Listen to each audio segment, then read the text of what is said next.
আজকের ব্লগ শুরু করি। আর চটপটি এমন একটা লোভনীয় খাবার, বড় বড় 5 স্টার রেস্টুরেন্টের এক্সপেন্সিভ খাবার দেওয়া কি আর বানাইলায়।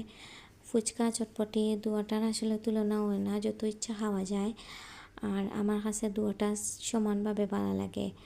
আর এখনকো আমি সপ্তাহকে অ্যাড করে লিছি সপ্তাহ দিয়া। আর এটা লং টাইম বয়ে রাখলে, বেশি সময় আর কি চুলাত বয়ে রাখলে মজাও লাগে, খাইতে একটা লাগে। আর এমনি কোনো নাই, কষ্ট নাই, কারণ খালি অতটুকু বয়ে রাখতে হয় সপ্তাহ দিয়া। আর এমনি এমনি ওয়াকি হয়ে যায়। তো এখন লাস্টে এখন মেইন পার্টও আইলাম, মানে চটপটির মেইন মজাও বার হয় ও সপ্তাহে অ্যাড করার পরে। আর নাইলে নর্মালি এমনি খাইলে আসলে একটু ভালো লাগে না, সপ্তাহে অ্যাড করার পরে মজা লাগে আর কি। তো এই কারণে আমি কয়দিন আগে ফুচকার লাগে একটা টক বানাইছিলাম, এগুলো খুব মজা করে বানাইছিলাম। আর ওগুলো রাখি দিছিলাম ফ্রিজও, ওই নেক্সটে কিছু বানাইলে খাইমু। এখন চটপটি বানাইছি আর এগুলো ট্রাই করে দেখছি, বালাও রয়েছে।